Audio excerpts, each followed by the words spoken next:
Alaikum. How are you? You sure?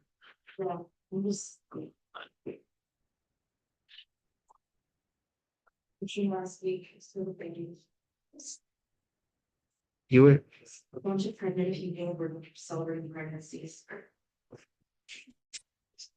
Sheikh, I'm not seeing the recordings on the page. Last time I was trying to go through some of the recordings, and I couldn't find the recordings of the recent sessions that we've done. Frankie? Let me double check.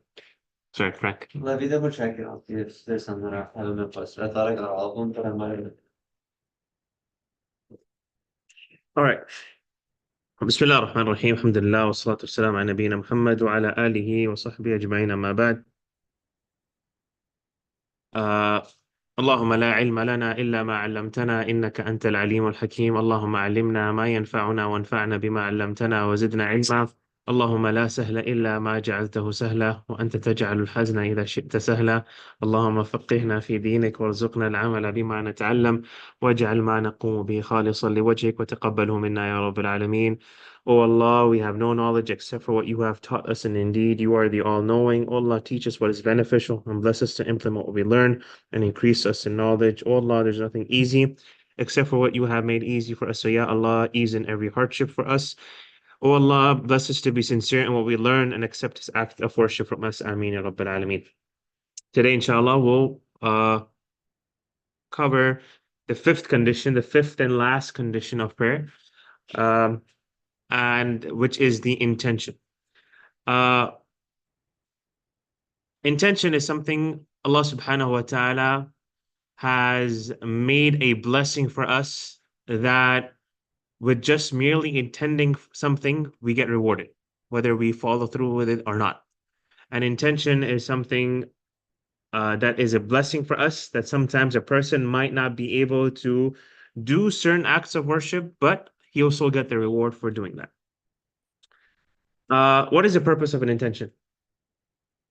It can separate different types of worship from each other. It can also separate something that's not worship from worship. Yeah, those are the only two purposes of intention. Is that it differentiates from acts of worship from acts of non-worship. It differentiates acts of worship from acts of non-worship. Like when a person takes a ghusl on the day of Jum'ah, are they intending for a Jum'ah ghusl or are they intending to clean themselves? What differentiates? If outwardly it is something, it is the same thing. And also differentiates between different acts of worship like Dhuhr and Asr.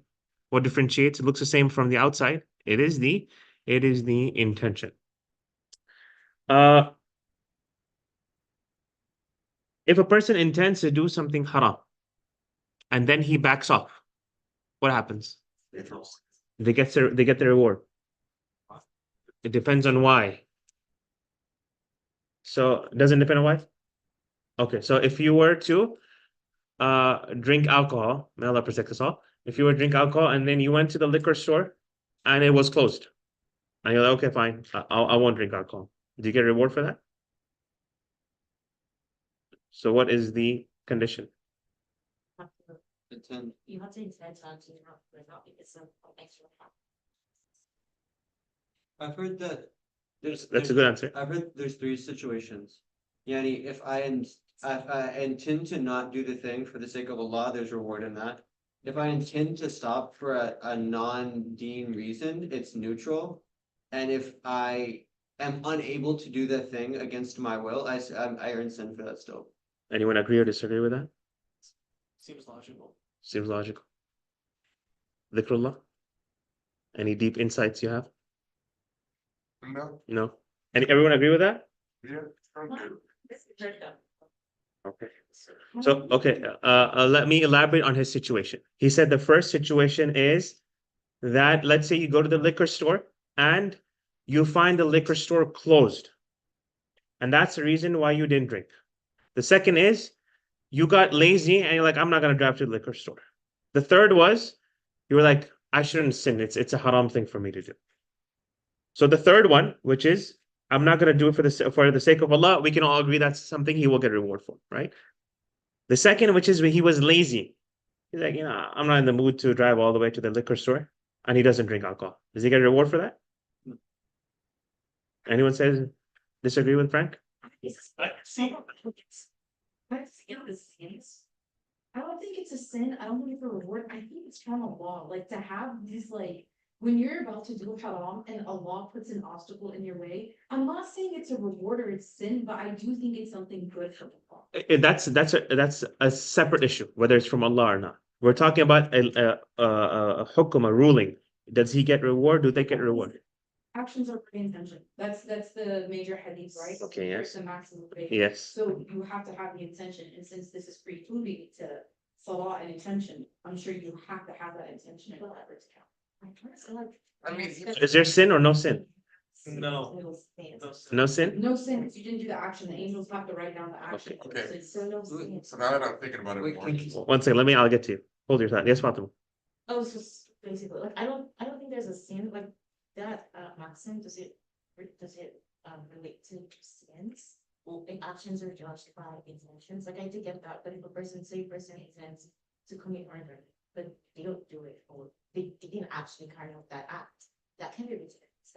Yeah, it can, absolutely. There's a hadith that if two Muslims are fighting each other with the intention of killing each other and one kills the other, both of them will be in the fire. I know, but in that situation, they're already fighting. They both intended to kill the other person, except the one that died still is in the fire.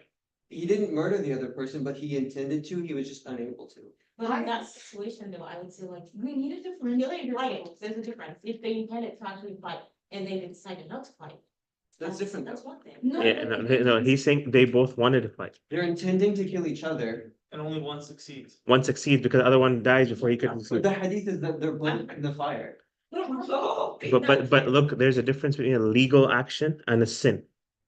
So the sin, he will get the sin for intending to murder the person, but there won't be legal repercussions to that.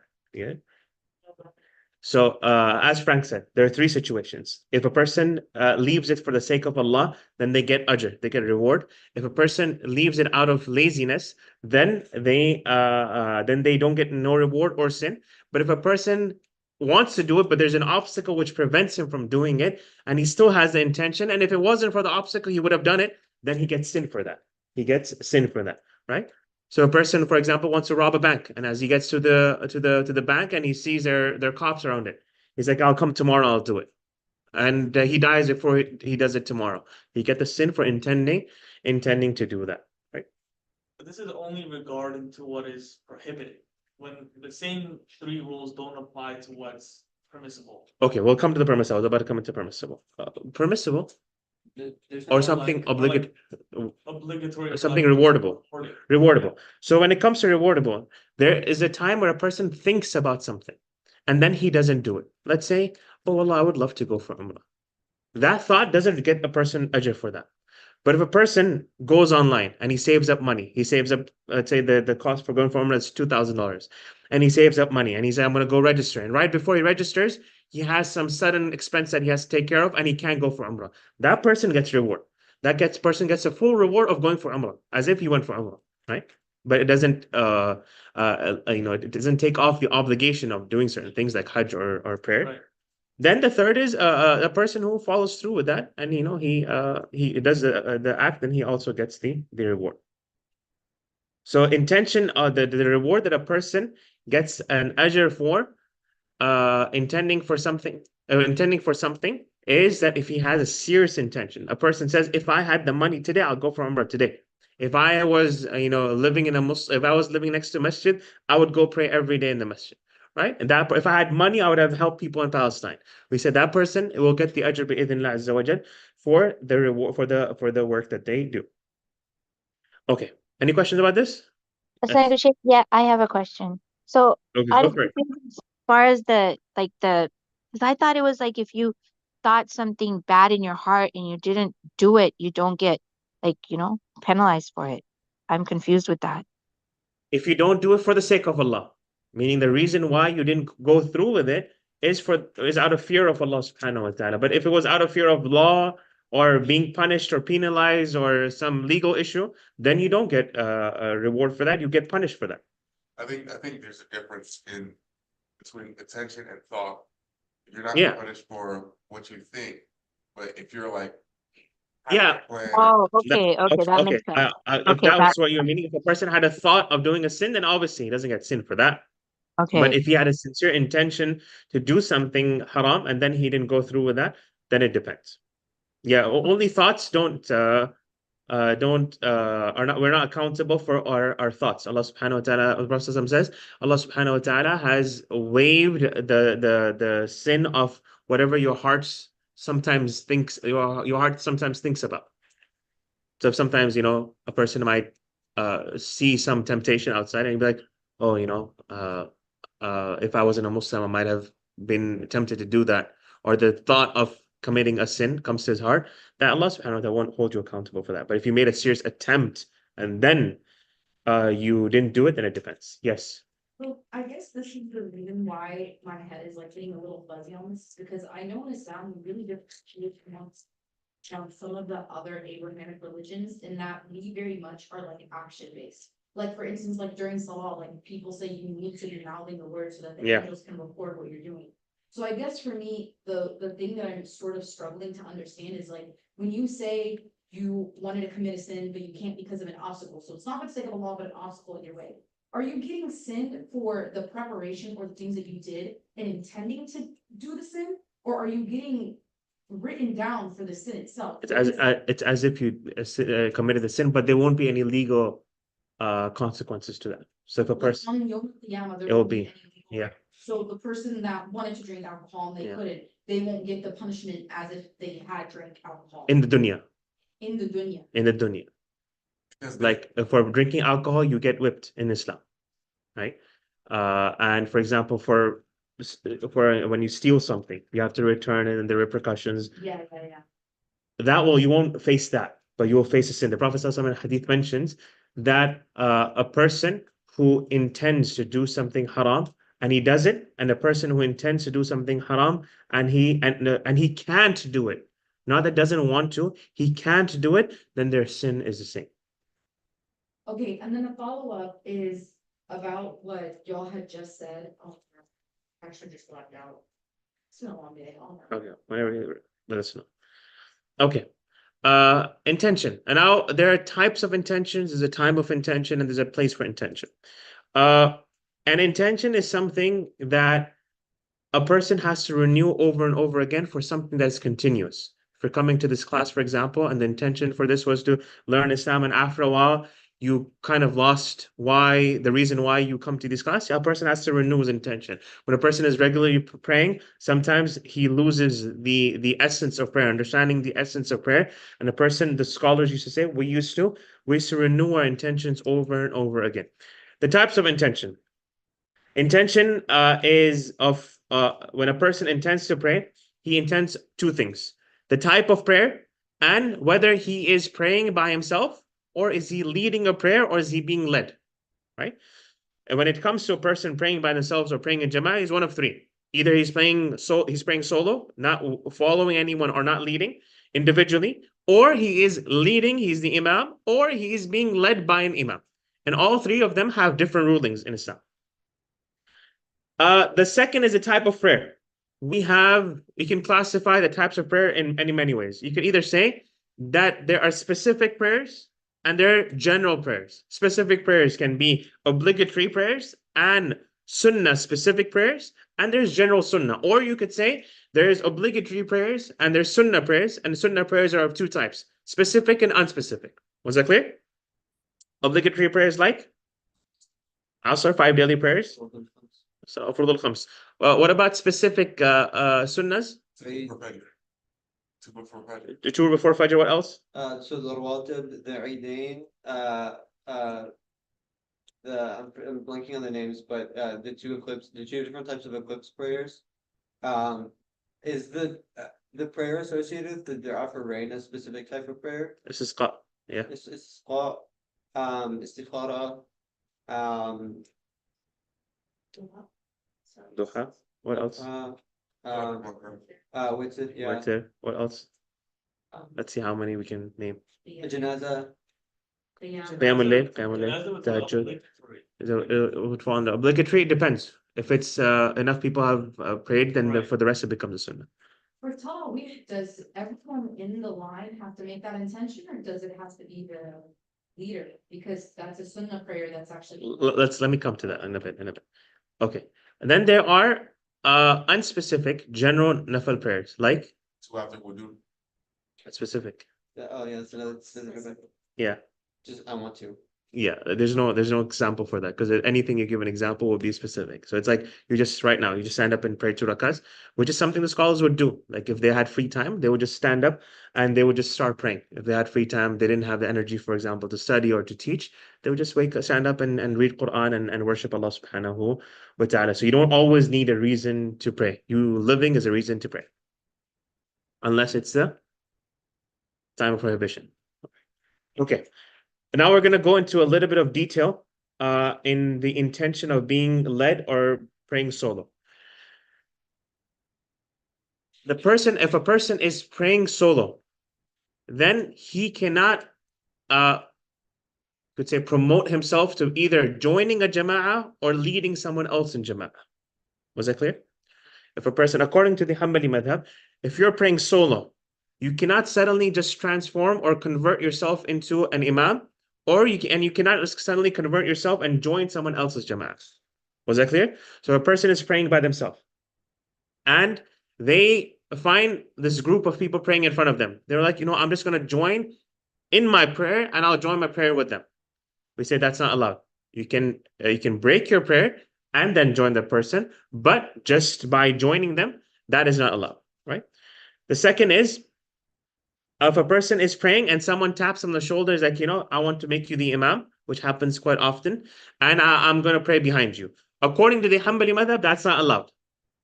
For a person to be the imam, he has to be an imam from the beginning of the prayer.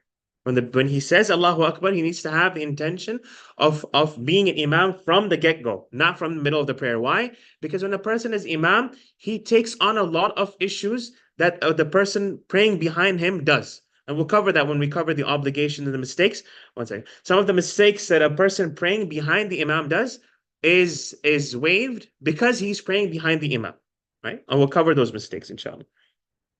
So according to the Hanbali madhab, a person, if he's praying solo, he cannot turn into a jama'ah in any way. If a person is being led, he is a ma'mum, he is praying behind an imam, can he demote himself and leave the jama'ah and pray by himself? yes. By default, no. By default, no, unless there's a reason.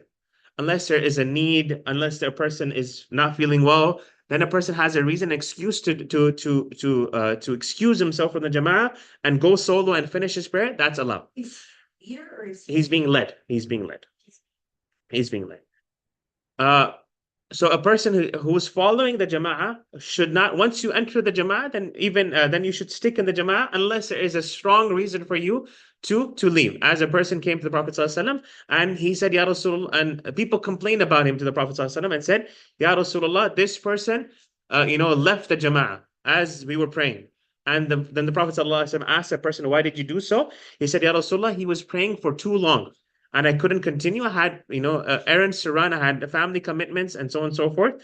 So the Prophet ﷺ reprimanded the imam and said, you shouldn't have prayed for too long because there are people behind you who have responsibilities and other things to attend to.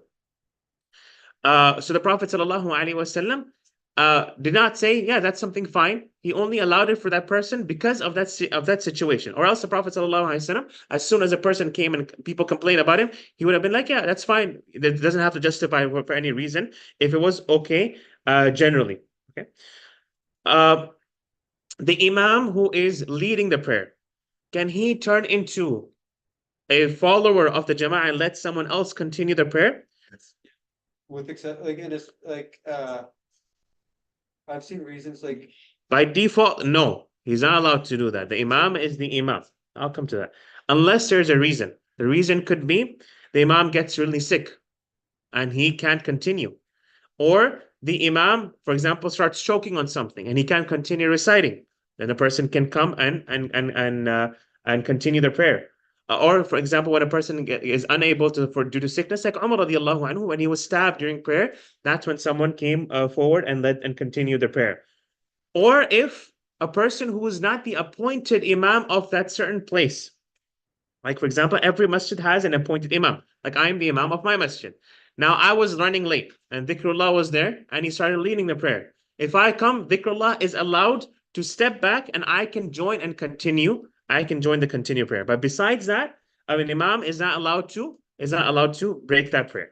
How did they get that ruling? Did the Prophet ever? The Prophet ﷺ did it once, where Abu Bakr radiallahu anhu was leading, and then the Prophet sallallahu alaihi wasallam, when he came, and he told Abu Bakr, don't continue leading. And Abu Bakr radiallahu anhu still, he let the Prophet sallallahu alaihi wasallam continue leading because he was the appointed imam. He was the appointed imam. Any questions? I have, two, actually one. What is if you know off the top of your head, what are the evidences for, needing the intention for it to be like the imam or to pray individually? Because I know that there's khilaf about that. Yeah. So what is the The Hanbali madhab uses logical reasoning, and they say if an imam is taking on the responsibility of the people following him, then that cannot be partially done. It has to be done from the beginning of prayer, right? And you'll see that how the Hanbali school of thought is consistent in this ruling, that the intention has to be from the beginning of prayer. There are many examples we'll cover, and you'll see that, inshallah. Okay. Right. Yes. It's kind of like a technical question. So, you know how, let's say you join a Jama'ah late, right? So you're being led in Jama'ah. So your intention is of being led. It's not a praying solo. And because you joined late, you stand up and you finish the rest of your prayer, and someone comes behind you and they tap you. Yeah. So it's not that you were praying solo, you were being led. Can you then No. still? No? According to Hanbali school, no. Okay. You're not. According to other schools, they might allow that. So what is the practical advice for the musalli in that circumstance? Somebody taps him on the shoulder, should he just like shake his head? You can either follow another opinion on the situation, or you can tell the person no. You can just make a gesture and say no. Just make a gesture and say no, right? The life that I've seen it, is they won't say anything out loud, they'll just pray. But then you're going to confuse the person next to you. Is he following you or not? Exactly. Can you say what the benefits are for a leader? Yes. Remind me of the questions. You need to touch on a few things. It's not after the prayer whether you're Any type of prayer a person prays, they are not allowed to break your prayer, whether you're praying nafil or whether you're praying fard. You're not allowed to break your prayer unless there is a reason. And one of the issues that the scholars mention that you're allowed to break your prayer for is there if there's a jama'ah in front of you and you're praying a fard prayer, then you're allowed to break your prayer in a certain way, and I'll touch on that in a bit. I just need to cover something else, and I'll explain that. There's one more issue I wanted to talk about. Okay, I'll talk about that. She asked, what is the benefit of leading people in prayer? When you lead a group of people in prayer, you get the reward of everyone praying behind you, right? So it's always encouraged for a person to, if there's no person who's appointed to be the imam, and you have the chance to lead, you should be the one trying to lead, not being like, hey, you go ahead and lead. No, if you're able to lead, you know you can read proper Quran and you know the basics of praying, then you should be the one who leads the prayer. Yes, Frank. Should the group not seek out who is the most qualified as far as the sunnah? They should, but if they're okay with you leading, a person saying, hey, Frank, go ahead and lead, Okay. and they are more knowledgeable than you, then you should be there. I'll lead. I can lead. Okay. But if you can't lead, then you shouldn't. Okay. Right? Yes.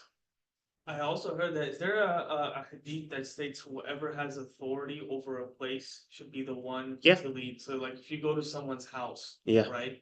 Whoever has authority over that house has the first right to lead Yeah. the Jama'ah in that house. Yeah. So if the house owner or the head of the house has a right to lead, even if someone else who is way more knowledgeable is in the house, right? So but he also has a right to give that up, right? He has a right to give that up. If he says Yeah. to someone Yeah. else, like, I want you Yeah. to lead, then you 100%. have that freedom to lead. 100%. Like a dad and a son. 100%. Yeah. Yes. Okay, so what happens if a leader makes a mistake? Correct. What do you mean? Like, let's say for instance, he's in record. Oh, the mistakes. We have a whole slide for mistakes. Wait. I'll wait patiently. Regards Question. to Imam intends 7th prayer, but does the congregation must re-perform the prayer? No. We'll cover that in the slide of 8th prayer. Can a person lead the prayer, can a person leading the prayer lead if they can stand up and to sit? By default, no, unless they are the appointed Imam. We'll cover that next class, inshallah. What about when it comes to women leading women? It's completely fine. And all the same rules apply, except that a woman, the way she stands with her jama'ah is that she stands in the same row, except she is slightly in front of them. So it's unlike the men, how a man is completely in front of the congregation. And when women pray together and the imam stands in the middle and she's slightly ahead of everyone else. Okay.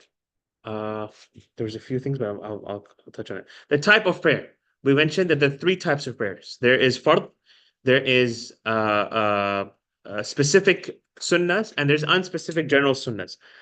Now, you have to intend what kind of prayer you are intending. If a person enters the masjid, is he praying 4 rak'ahs sunnah? Is he praying 4 rak'ahs dhuhr? Is he praying 4 rak'ahs just general sunnah? Is he praying tahiyyat al-masjid? What is he praying? He will know in his heart. He doesn't have to out loud. He doesn't have to say it out loud, but it is something that a person has to specify or know in their heart. Going from one to another is allowed if you're going from top to bottom. The most important is Honor. fard. Then comes That's it. specific sunnahs, then unspecific sunnahs. So if a person was switching from fard to nafil, we say if there's an excuse, you're allowed to do so. Meaning, for example, in the scenario I mentioned, a person is praying in the masjid. He's praying dhuhr by himself. And then he sees a jama'ah come and start dhuhr as well.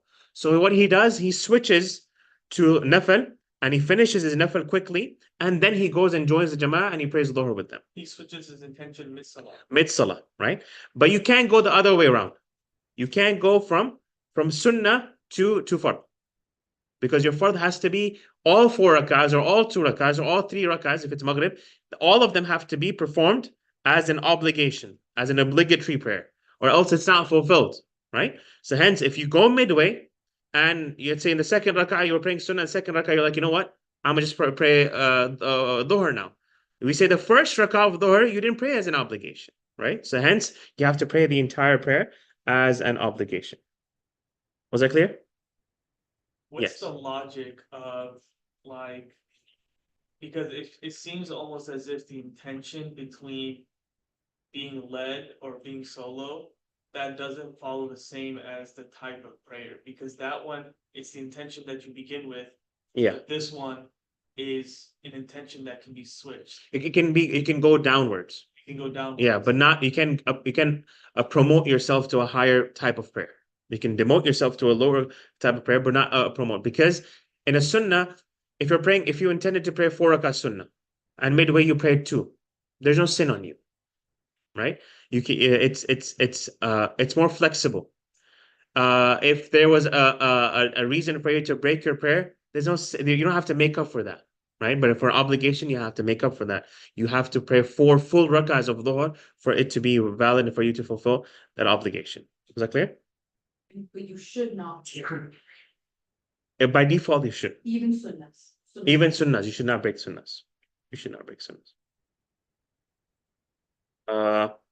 Okay. What about switching from one obligation to another? Well, No. It has to be in the order. exactly. So let's say it's asr time and you started your asr and then you forgot that you didn't pray dhuhr. Could you switch from asr to dhuhr? Midway prayer? One of the rak'ah would be for dhuhr, one would be for asr. Exactly. No, but I'm neither- saying, and what if neither you would- started But if you started your first one rakah with the intention and then switched it mid first one rakah. Even for Yeah. the first pillar of the prayer, which was the takbir, Allahu Akbar, you did it for Asr. And the remaining, you didn't do a takbir for Dhuhr, right? I mean, the takbiratul ihram is a rukn for the entire salah. Yeah. So like, if it was for Dhuhr, you can't. Yeah. Okay. What if you're praying Dhuhr? What is today? Today is Monday. Today, Monday, you were praying Dhuhr. And as you're praying Dhuhr, midway, you remembered you didn't pray Dhuhr yesterday. It's the same prayer. New day, new dawn. It's not the same It's a- prayer. No, because it's one is just- qada. One is qada, it's a different intention. The different. Okay, what if you're doing qada of yesterday, and midway you remember you didn't pray the day before? Because qada is for the specific Exactly. salah. Yeah, I'm you're picking right. up the one that I missed yesterday. You're right. So if a person midway remembers that he didn't pray the previous prayer, what happens? He continues. But we said that we have to pray prayers in order. It depends. So if I missed for 5 years, then No. It's one day. This is one prayer. Today you're praying Dhuhr. One second. You're praying Dhuhr today, and midway in your prayer, you remember that you didn't pray Dhuhr yesterday. What do? I finish and then I pray the other one after. Right? But you didn't pray them in order. Doesn't you pray it as soon as you remember, but you But you can't. remember it in You the can't prayer. break your salah. You can't break your salah. What about converting your prayer? Is valid enough? Said you can't swap your installation a lot. We said unless there's a reason, and this is one of the reasons that you have to switch it's immediately switched. It's immediately automatically switched to a nafil, and after that you have to pray dhuhr of yesterday, then you pray dhuhr of today. What if you remembered it after you finished praying? You prayed as soon as you They can. just pray yesterday. Then you just pray yesterday's. After finishing the ibadah, So then you remembered? it doesn't default to the day before, the one you just completed, No. would it default to the No. day before? No. When you intend the prayer, you have to intend, is it the what type of prayer? Meaning, is it Dhuhr, Asr, Maghrib, Isha? And then of what day is it? You don't have to consciously go through that list. Obviously, you know what prayer you're praying. But there's a difference in making up for a prayer, and there's a difference of praying today's prayer. Okay. What if a person prayed Dhuhr, and midway he realized that he didn't pray yesterday's Dhuhr, and he made the intention for yesterday's Dhuhr? What happens? Wait, Say it one more time. Okay, I'll give a better scenario. He's praying Asr, and he remembers that he didn't pray Dhuhr, right? And he makes the intention for Dhuhr. What happens? what do you mean when you say he makes the intention for Dhuhr? He's like, I'm switching my intention to Dhuhr. What does the prayer become? The prayer becomes nafil. So that he can pray the qada prayer as soon as like earlier. Is that the reasoning? So you can pray them in order. Okay. There's another scenario I wanted to mention, which is, what if a person is praying? I don't forget the situation probably. Well, it'll come to me in a bit. What if you pray in your sleep? No, seriously, like you will like if you were thinking about praying and then fell asleep before and you wake up, like and you thought you prayed, Yeah. and like let's say you thought you I'll touch on it when we talk about the place of intention. I'll talk about it, inshallah. Okay. This is all I remember about the types of prayer. Any questions about this? Yes.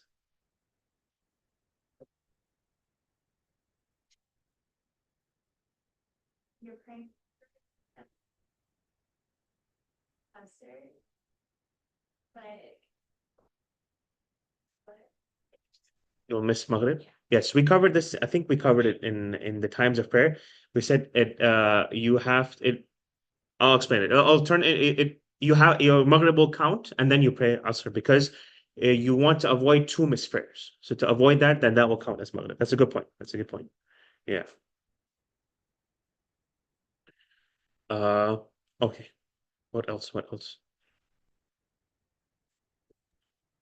Okay, now we'll go to the time of intention. When should a person intend intend his when does a person make his intention for prayer? It's either as soon as he starts with the beginning of prayer or slightly before it, meaning when he leaves his house. Why does a person leave his house? Sometimes a person doesn't have to consciously think about what intention he's making.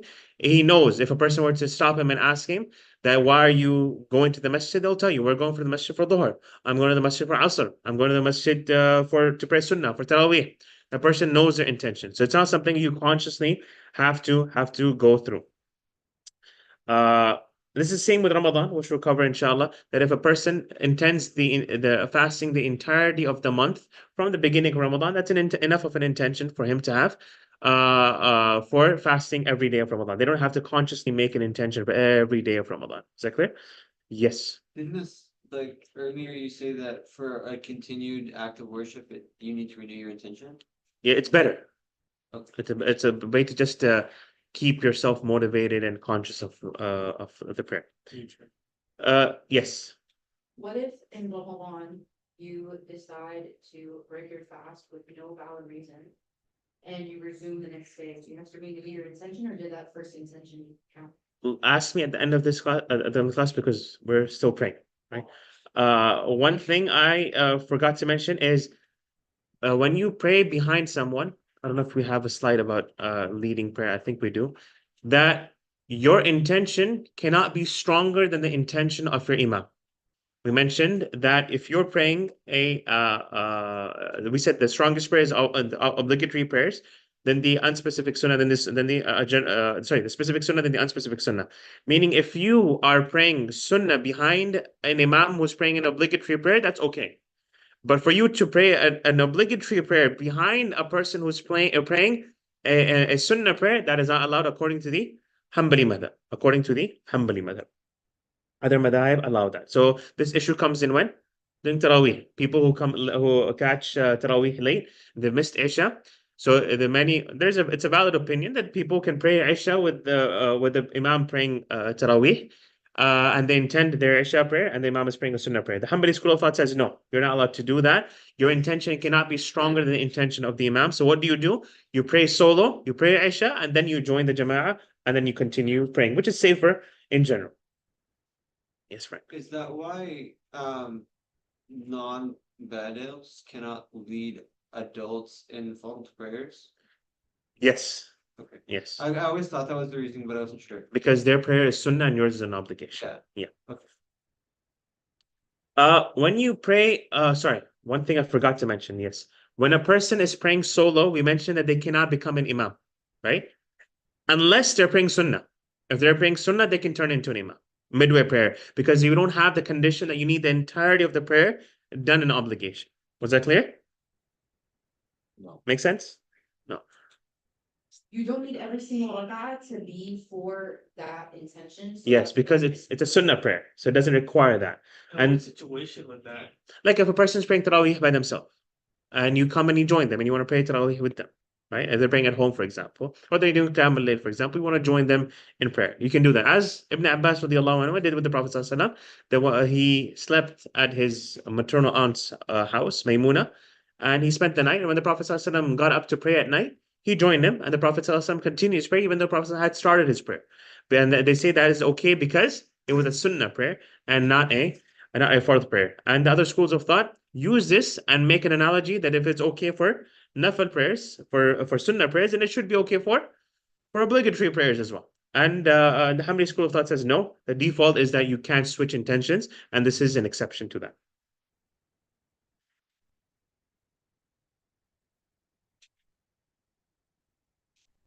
Any questions? Sorry, Mom, I didn't understand your answer to that sitting down question. You said you'll answer it later for the Imam? We have an entire slide on that, but I'll quickly go over it.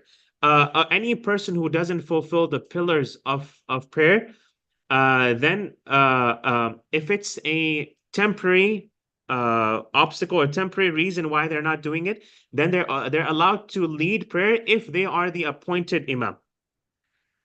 But if it's a permanent thing, then they should not be the appointed imam. So I'll explain in other words. Either the reason why you can't fulfill a certain pillar of prayer is permanent or is it temporary? If it's permanent, then a person should not lead. If it's temporary, then if a person is the appointed imam, then he's allowed to lead. If he's not the appointed imam, then he shouldn't lead. Okay, I'll just give you this straight. I have, my kids, and one of my sons, he usually leads the prayers, and he hurt his knee. So he can stand, but he has to sit down to do the sajda. But sometimes my other son is not here and he's just here. So can he lead the prayer for me? Because I don't know, I hope it's a temporary injury on his knee. But Yeah. right now he's not going to sajda, but he can stand, and then he sits in the chair to do the sajda. Yeah. So It is allowed according to other opinions, so that should be fine, inshallah. so he can't. Okay, jazakallah. Other opinions allow it. Okay.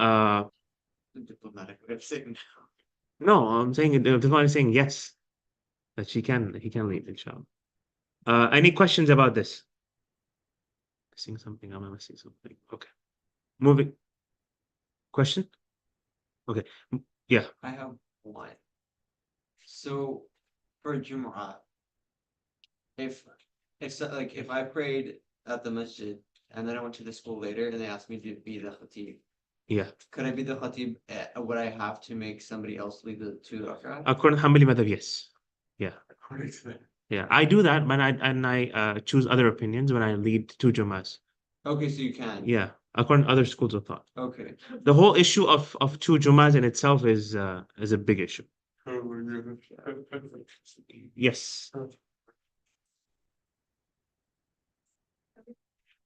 Do we have a slide? Let me check.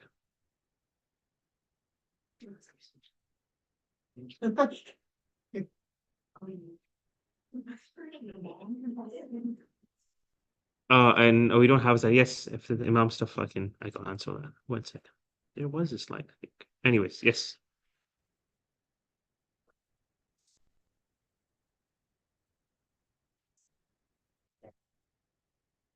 Right, like they're the ones that do the swap. I feel like there's someone else that has like better Arabic, better more knowledge of it or whatever.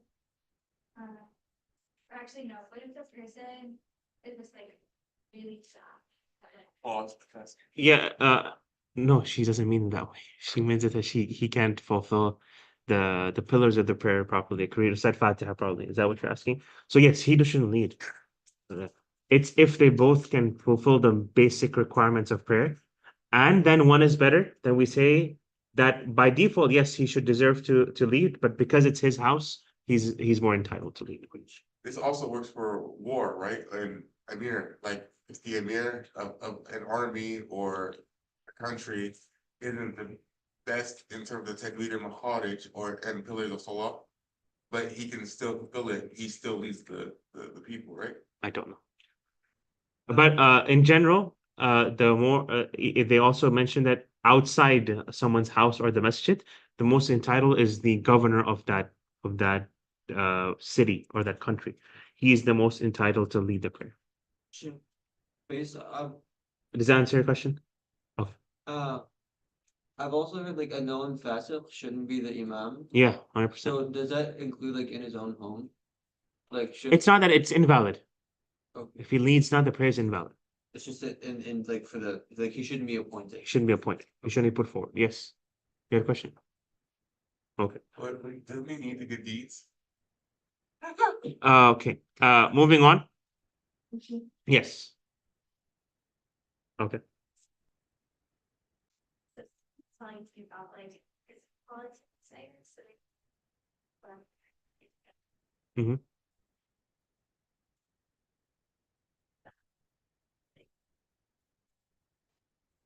Yeah.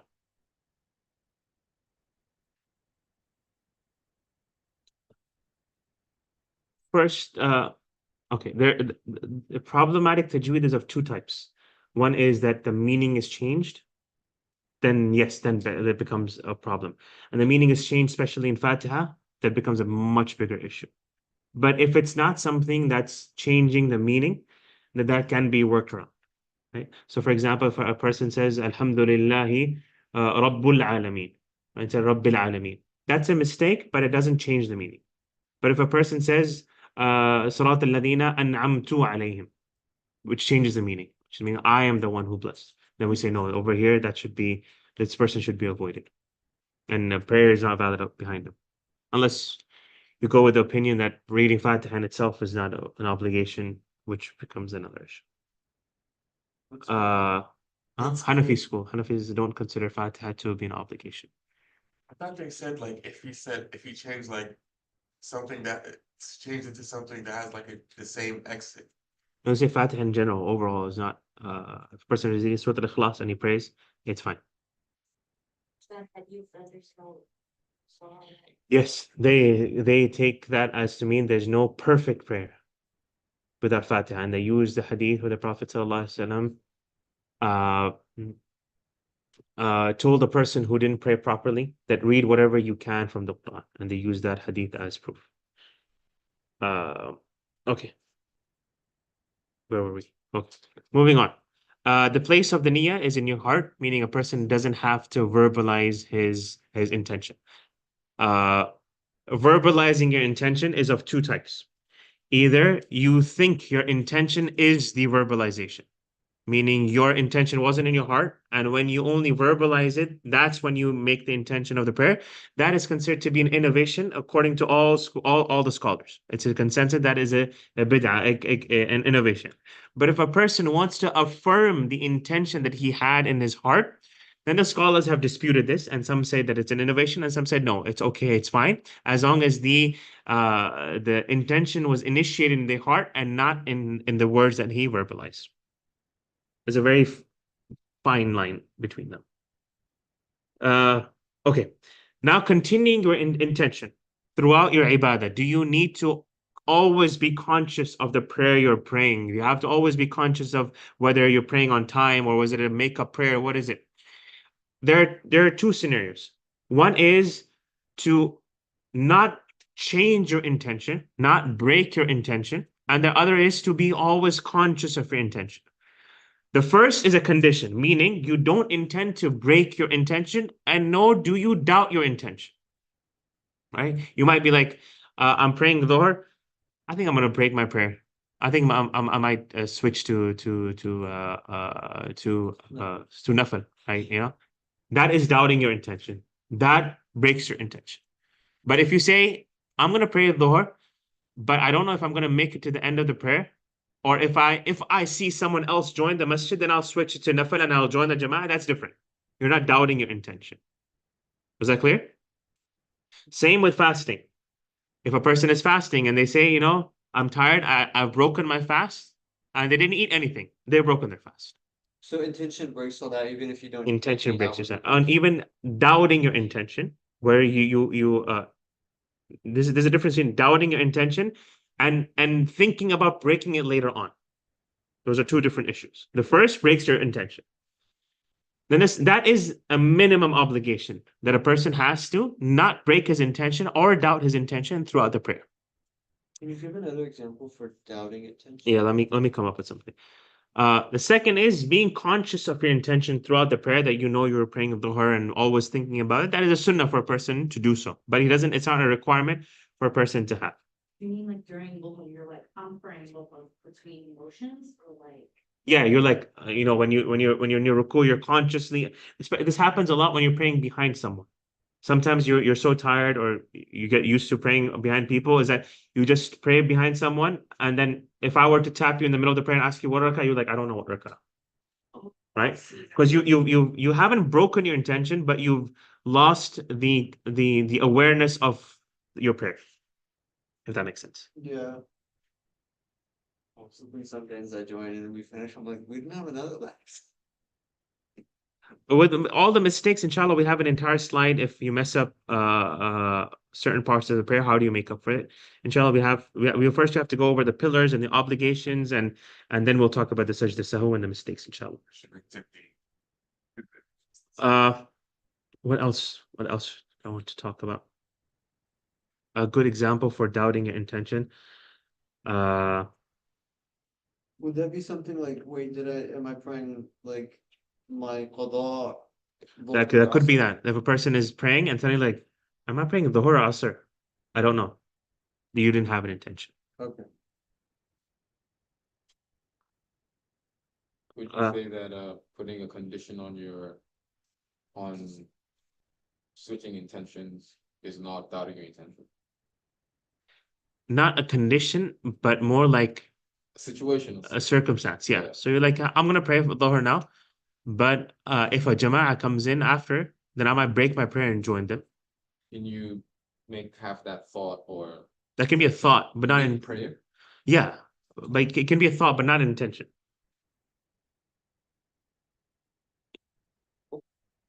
Is this similar, like? Is it, is it the same set of like shurut as like when, like within a rak'ah, you're like, wait, am I on third or fourth? And you're like, well, yeah, you, or is it something just completely separate? What? Okay. So here we're saying doubting the intention or even doubting which intention you had when you began the salah breaks it. Yeah. Is it, is it any way? No, it's not the same if you don't know if it's third or fourth. Okay. Yeah. That goes back to what you're certain of, right? Yeah. Okay, We'll so cover it's that. just Sure. different, I was just clarifying different principles. Yeah, Okay. different principles. Ustad, I have a question. Yes. What if you like have the intention in your heart for, Zohar prayer and you accidentally say Asr when you say the intention out loud?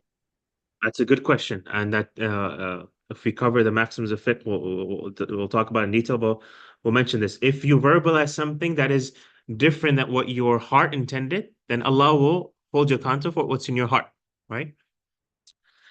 Even if it's intending something. If your intention was to pray Dhuhr and you said, I'm going to pray Asr right now, and the intention in the heart was to pray Dhuhr, then your intention is valid because what is the criteria is what is in your heart and not what you verbalize. Okay. Exactly. Anything else in terms of intention? Yes. Yeah.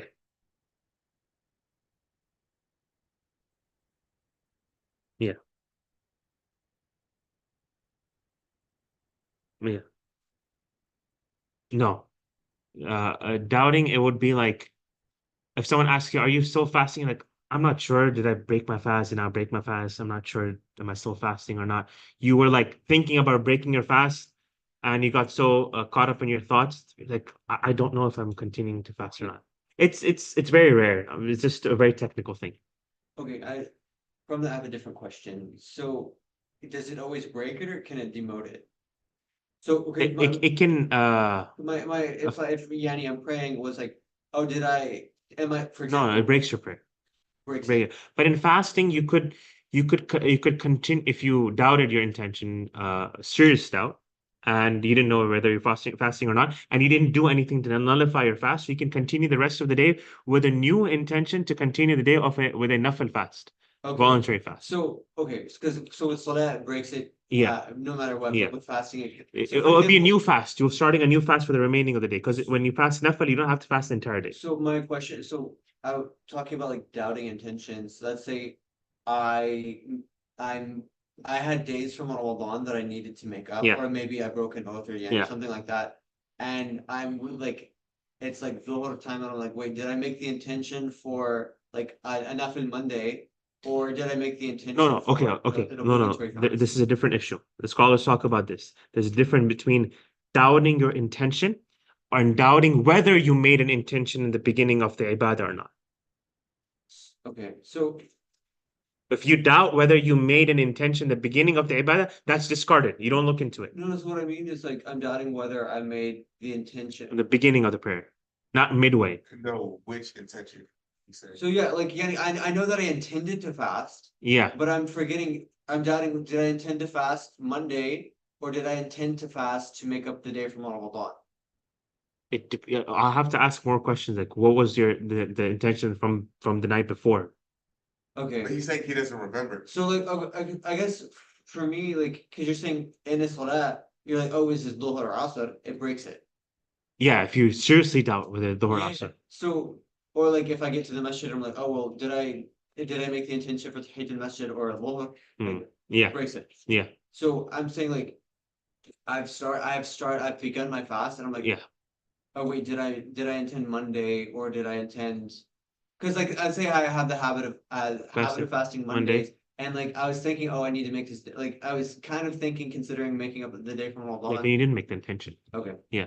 The issue I'm talking about is a person left his house to come pray Dhuhr at the masjid. And as he entered the masjid, he started his prayer. He was like, did I think about praying Dhuhr or not? We say, yes, you did. The fact that you left your house, that was an intention. You don't need to doubt that issue. But what if what if he usually makes Tahajjud masjid? Nobody joined the Jama'ah. Praying Oh, in okay, Jama'ah. okay, okay. Yeah. Of course. Are we open to free question? Let me take any questions pertaining this, and then we'll take general questions. Any other questions about this? I'm thinking about any other issues that we can talk about. Okay. All right. We'll take general questions now. We usually don't, but we'll do it today. Okay, so this is kind of related to some of the stuff we talked about. It just gets a little more philosophical. So if you have persisting thoughts, they're thoughts still, you're not putting it into action. The best thing I can relate it to is probably like people that deal with like sexual identity, the conversation you have around that. You have persisting thoughts, you never act on it. Yeah. I've heard that you should like, even though you're not held accountable for thoughts, you should try your best to stop it. And the way that it was relayed to me is kind of like how you shouldn't think too much about how Allah looks. Like if that thought enters your head, you should try and like stamp it as quick as you can. But Yeah. then you also say that your thoughts aren't held accountable. So I'm trying to find that line where Yeah. like, where is it where like some of the thoughts you have, because like especially since we live in like a first world country that's very westernized, you know, we have like a lot of things around us and like you can't help like what you see and you're like, oh, I wish, and then it becomes every day you're like, oh, I wish I could do this. You won't be held accountable. You'll get rewarded for not working, going through with them. But what about the thoughts that you have? At what point do your thoughts become sinful? Like, at what point? Let's give an example of like a girl that wears the hijab, and Yeah. she's like, "Oh, I wish, like, not that she would, but she's like, I'd love to take off the hijab to look as beautiful as everyone else." Yeah. But doesn't But that but thought they're become- no, they're not doing no. The thought might be wrong, but they won't be sinful for that because they won't do it out of fear of Allah subhanahu wa ta'ala. But what if it was out of fear of other people not taking it off? So this is a thought that they're doing, Yeah. that they're holding on to, and it's not. And if it wasn't for the family members, they would have taken off. Yeah, like Then that becomes problematic. that becomes Yeah, problematic. but I can't jump to the conclusion and say they're sinful. Okay, so the same question, I heard like, if you have these thoughts, it becomes a sin if you engage with them. Engaging is a very general term. If it's engaging in terms of giving it serious thought and planning it out, then that becomes sinful. This, the example, this person gave me was, let's say a person that has like pedophilia. Right? Yeah. And then they constantly, intentionally actually engage in those thoughts. Yeah. That becomes. That becomes problematic. Yeah. But for him to like every time his desire is overcome and he thinks about it and he stops, and that's his struggle in life, then that's something he gets rewarded for, because every time he starts engaging in thought, then he stops for the sake of Allah, Allah will reward him for that. My last irrelevant question was the one about Ramadan. So you made your intentions first day of Before that, you mentioned something about sexual identity and the temptations we face around us. That's a struggle for since the first day of humanity, right? Allah subhanahu wa ta'ala has put this in humanity. Allah, that's why Allah subhanahu wa ta'ala, وَلَا تَقْرَبُوا الزِّنَا. Don't even get close to it. Don't even, get close to something that will lead to that. And having those thoughts, the reason why Islam tells us to not engage in those thoughts or to give more thought to that thought is because when thoughts are repeatedly thought of, then they become serious intentions in your head. Then it becomes something you're like, I could do that. Let me find a way to commit this, or let me find a way to have this forgiven later on, or let me find a way or fatwa that will lessen the severity of that issue. So that's what we're told, not to give it more thought, to stop thinking about it. because of how serious it can become. It can become, yes, and how a person can be desensitized to that issue by giving it to thought. Yeah, you had a fasting issue? Yeah, so I'd asked, so it's the first day of Ramadan, actually it's the night before Ramadan, you made your intention, like, when I wake up and whatever, I'm gonna be fasting Ramadan. week one, you decide to break your fast, you have no valid excuse to break your fast, you just break it, it's a sin, you have to make up, whatever. Do you have to reignite your, or redo your intention the next day? Because you've intentionally broken that streak, you have no valid. You didn't break the streak, you broke that day. There's no streak, you make the intention you're gonna fast every single day. Yeah, so you didn't you were able to fast that day, Yeah. and chose not to, like actively, and Yeah, there's no but excuse around. But you didn't break the intention for the next day. Why is I thinking of like daily review? Alright, guys, assalamu Walaikum salam. Can we drink NyQuil when we're sick? 10% off. I know, but I don't know what scholars have said about it. I'll have to look into It's it. 10% off. I know, but like these scholars, You know what the rule on confusion? I think should be. I remember reading upon it, but I forgot. I forgot. Let me get back to you on it. I know it's a very basic question, but I don't want to. No, it's okay. Sister Sophia also wanted us to discuss with you too, so that's why I was Okay, asking. I'll look into it and get back to you. Jazakallah. And I just wanted to clarify for the chair question. My son can lead now because he's temporarily injured. That's the reason I need to explain to him why you said yes. So, Yeah. Even if it's permanent, there's still a valid opinion for to follow in that situation. okay, God forbid, I hope not, but okay. So temporarily, thank you. Jazakallah. Here we go. Any other questions? I was stupid question, but I'll ask you later. Just kidding. I'm just kidding. What about the menstruating women during Ramadan who prayed behind, thinking she's clearly off the cycle? Does she make up prayer if she thought it's finished when it's not? Yes. What about during one who prayed behind, who prayed thinking she's clear of cycle? If she knows that she prayed when her cycle started, then obviously her prayer is invalid. But if she didn't know whether it started during her period, during her prayer or after the prayer, then the prayer is valid. Either way, she wouldn't have to make it up. Yeah, she wouldn't have to make it up. She would have to make it up if she prayed late and in the beginning of the prayer time she was sure she didn't have the cycle, and then the cycle came, and then she prayed and she wasn't sure whether what came first. Okay. What if it's within the time frame?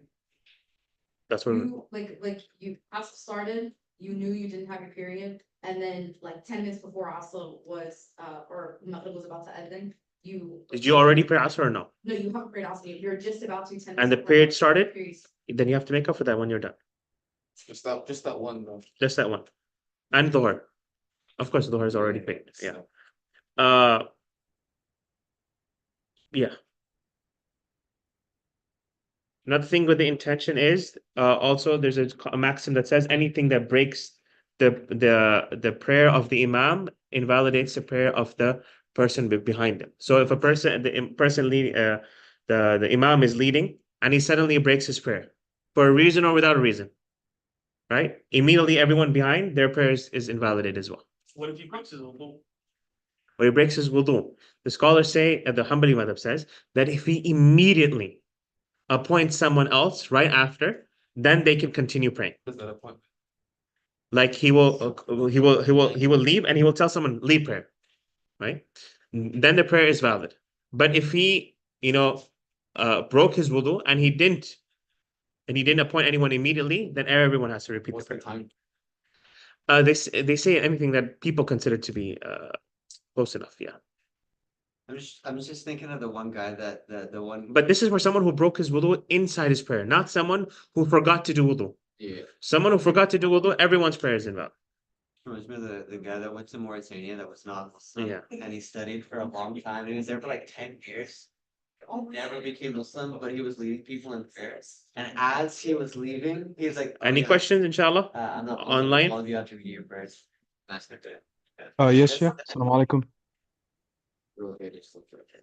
Just one question about what you said. So if the imam is leading the prayer, but he's being Can you please type replaced. it? I can barely hear you. If you could type the question. Okay, no problem.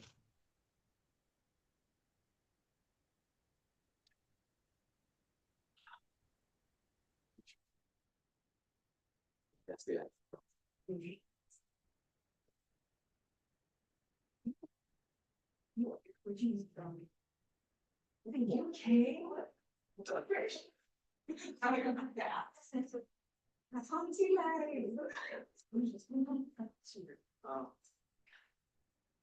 One Piece. 3 billion. You watch One Piece? Are you aware of I it? like this question answer at the end. These are good. If we can have like maybe 5 minutes at the end of one, that's really good. Because we don't usually get chances to ask questions much. So Sorry, if people are talking, so I can't hear you. And the class has kind of ended. The intention is to end the class. If you could type the question. She was just saying it's good, like she appreciated to have like a session where anybody could ask. Oh, thank you. Anytime, anytime. My pleasure. My pleasure.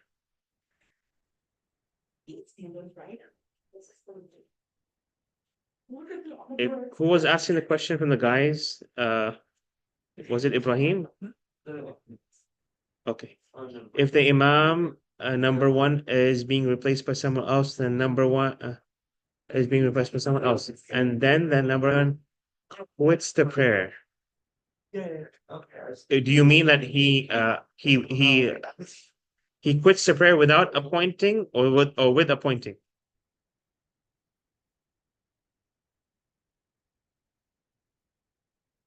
The Imam number one is being replaced by someone else, and then the number one Imam quits the prayer.